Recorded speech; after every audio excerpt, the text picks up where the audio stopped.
अगर आप हज 2025 का इरादा रखते हैं तो आपके लिए अहम तरीन इत्तला ये है कि सऊदी हिदायत के मुताबिक 18 अप्रैल हज वीज़ा की इजराई के लिए ख़तई आखिरी तारीख होगी। सफ़र हज आसान और आरामदा बनाने के लिए तशरीफ़ लाएं अल आज़म टूर्स एंड ट्रैवल्स हैदराबाद। देश भर में 32 साल बेहतरीन खिदमात का एजाज़ अपने नाम करने वाला वो इदारा है जो तनाज़ात से पाक और आज़मीन हज को आसानी फराहम करने पर यकीन रखता है। आपके लिए 4 पैकेजेस दिए गए हैं। अपनी सहूलत के हिसाब से आप अपनी नशिस्त को बुक करवा सकते हैं। वो वक्त कम है, इसीलिए जल्दी करें। हुकूमत हिंद की जानिब से मंजूर शुदा अल आज़म टूर्स एंड ट्रैवल्स, भरोसा, इत्तेमाद और एतबार का दूसरा नाम अल आज़म टूर्स एंड ट्रैवल्स, नाम ही काफ़ी है।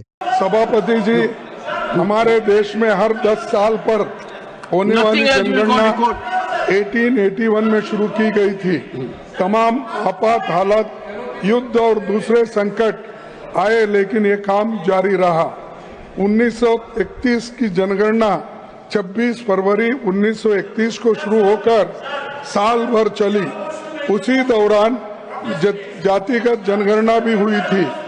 इस जनगणना के पहले महात्मा गांधी जी ने कहा था कि जैसे अपने शरीर की पड़ताल के लिए हमें पीरियोडिकल मेडिकल एग्जामिनेशन करना पड़ता है, उसी तरह जनगणना किसी राष्ट्र का सबसे महत्वपूर्ण परीक्षण होती है। जनगणना बहुत महत्व का काम होता है। इसमें काफी बड़ी तादाद में लोग लगते हैं।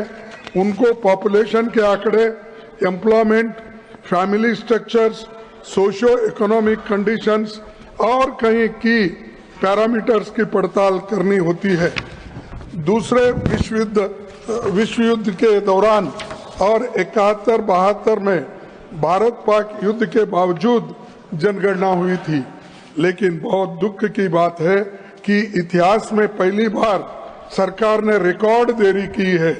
आप चाहते हैं तो जनगणना के साथ जातिगत जनगणना भी संभव है, क्योंकि आप SC ST के डाटा कलेक्ट करते ही हैं। अन्य जातियों का भी कर सकते हैं, लेकिन जातिगत जनगणना और जनगणना दोनों पर ये सरकार मौन है। दुनिया के 81% देशों ने इस बीच में कोरोना के बावजूद सक्सेसफुली जनगणना का काम पूरा कर लिया है। भारत में जनगणना कब होगी, साफ तौर पर कुछ कहा नहीं जा रहा है।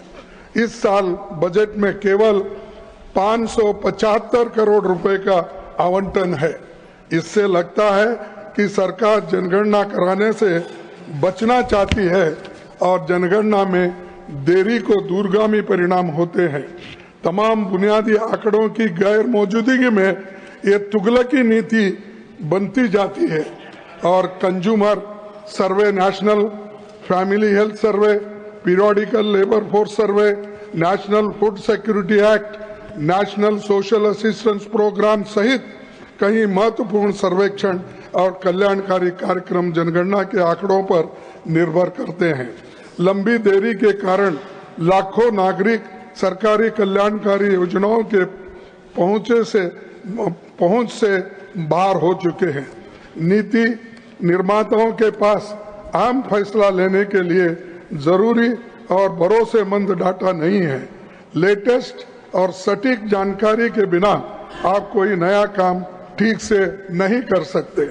इसीलिए मैं सरकार से निवेदन करता हूं कि तत्काल जनगणना का काम शुरू हो और जाति जनगणना और जनगणना दोनों भी जल्दी कराना चाहिए।